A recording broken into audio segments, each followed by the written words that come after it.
रूप से एक कट्टर होते हैं। आप वेशभूषा आप देखिए, उनका एक समाज से एक अलग जो है जीने का तरीका, उनका एक जो है सख्त या एक कट्टर जो सोच होती है वो उस हिसाब से रहते हैं। और उस दौरान अगर उसके जरिए कृपाल निकाल कर हमला किया जाता है तो हम इसको पॉलिटिकल नजरिए से ना देख के बल्कि हम ये भी कह सकते हैं कि क्या कोई नाराजगी रही हो, कोई रंजिश रही हो, जो मौका अभी मिला उसने जो है हमला किया हो। ये सारी चीजें देखिए जांच का विषय है।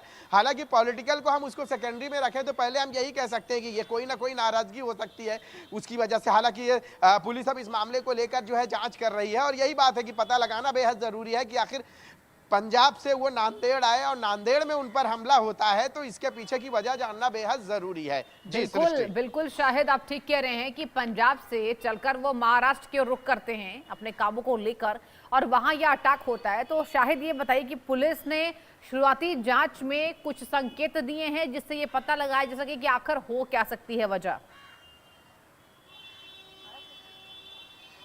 जी देखिए, नांदेड़ की जो माता साहेब कौर इलाके के जो गुरुद्वारा है, जब यहाँ पर हुआ है, आमतौर पर देखिए यहाँ पे जो है हल्की फुल्की सिक्योरिटी रहती है और खासकर जब ऐसे मौके पर जब इस तरह की कोई लीडर या आते हैं तो पहले से इंटीमेशन पुलिस स्टेशन को दिया जाता है।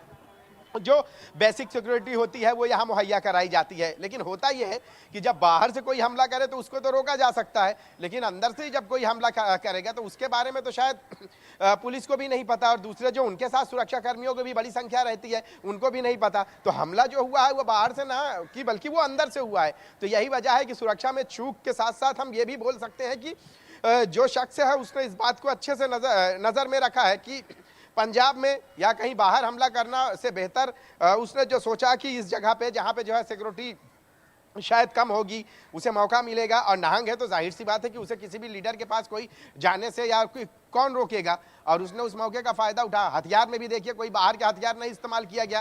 कृपाल चूंकि सिख कम्युनिटी के लिए जो है वो बहुत अहम होता है तो उसने उसका इस्तेमाल कर लिया। अब पुलिस इस मामले को लेकर तफ्तीश कर रही है। जी बिल्कुल, और ये बताइए कि इस बाबत यहाँ पर उनके पार्टी की तरफ से कोई बयान दिया गया हो या फिर ये बताइए महाराष्ट्र में तमाम सरकार के नेताओं की ओर से कुछ बयान दिया हो जिस तरीके से अटैक महाराष्ट्र के जिले में होता है। शायद सृष्टि देखिए जी जी जी जी सृष्टि देखिए, हमला जो हुआ है महज 10 मिनट पहले ये जानकारी हुई है। सियासी हलकों में जो है उन पर हुए हमला, अब जाहिर सी बात है किसी भी सियासी लीडर पर हमला होगा तो यहाँ पे तो अफसोस जताना तो लाजमी है। जैसे ही नांदेड़ में ये अटैक हुआ है तो सभी सियासी लीडरों के जो है बयानात आना शुरू हुए। हालांकि जो है राज्य की तरफ से जो है कई लीडरों ने इस पर अफसोस जताया है, लेकिन अहम बात यह रही है कि आखिर यहाँ पे हमला हुआ तो हमला करने वाला नहंग है, वजह क्या रही, मंशा क्या रही है, ये जानना बेहद जरूरी है। हमला हुआ, उसे डिटेन कर लिया गया, कुछ देर में जो है अरेस्टिंग की फॉर्मेलिटी अदा की जाएगी, लेकिन सबसे अहम यही है इन सब के बीच में कि आखिर ये वजह क्या रही इसके पीछे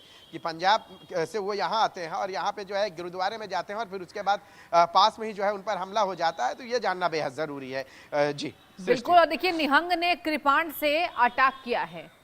और बताइए शाहिद, इस बाबत ये जानकारी हमें मिल रही है कि पुलिस ने एक युवक को हिरासत में लिया है फिलहाल, क्या अपडेट है इसको लेकर? जी जी जी सृष्टि, इसी को जो है जिसने हमला किया है इसी को जो है कृपाण के साथ जो है हिरासत में लिया गया है। मैंने आपको इससे पहले कहा है कि अभी अरेस्टिंग की फॉर्मेलिटीज जो है वो की जाएंगी। अब चूंकि दूसरा तो कोई हथियार इस्तेमाल नहीं किया, लेकिन फिर भी अगर उसने कृपाण का इस्तेमाल जो है एक पूर्व उप मुख्यमंत्री पर किया है, जाहिर सी बात है कि हमला तो किया ही गया है तो गुनाह भी रजिस्टर होगा और इसमें आर्म्स एक्ट भी लग सकता है। भले ही वो उसने अपने जो है धार्मिक कृपाल से हमला किया हो, लेकिन इस बीच अगर ज़्यादा कुछ नुकसान हो जाता वो तो अच्छा था कि समय रहते जो सुरक्षा एजेंसियां हैं जो उनके साथ सिक्योरिटी पर तैनात लोग थे उन्होंने बीच बचाव किया और उनकी मौजूदगी थी। शायद अकेले होते तो हो सकता है कि हमला जो है प्राण घातक भी साबित हो सकता था।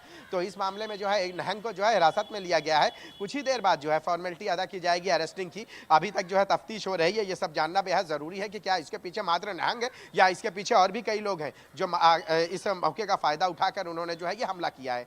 जी शायद आप बिल्कुल ठीक कह रहे हैं, क्योंकि देखिए कभी कभी जिस एंगल से जांच की जाती है रिपोर्ट बिल्कुल विपरीत मिलती नजर आती है। और देखिए ये तक जानकारी है कि 2024 में भी इनके ऊपर अटैक किया गया था, लेकिन वो वक्त था अमृतसर का जहां गोल्डन टेम्पल के बाहर, याद कीजिए, उनके ऊपर इसी तरीके से अटैक करने की कोशिश की गई थी और फिर 26 में हम उसी हमले को रिपीट देख रहे हैं। तो शायद जिस तरीके से पुलिस कड़ियों को भी जोड़ सकती है ना, तो पुलिस यानी कि पूरे एंगल से जांच पड़ताल कर रही है, हमें इंतजार करना होगा शायद। जी बिल्कुल, देखिए अभी अक्सर क्या ऐसा होता है आमतौर पर ऐसे मामलों में कोई भी आरोपी भाग जाता है। अब सबसे अच्छी बात ये रही देखिए जो हुआ है वो तो अफ़सोसनाक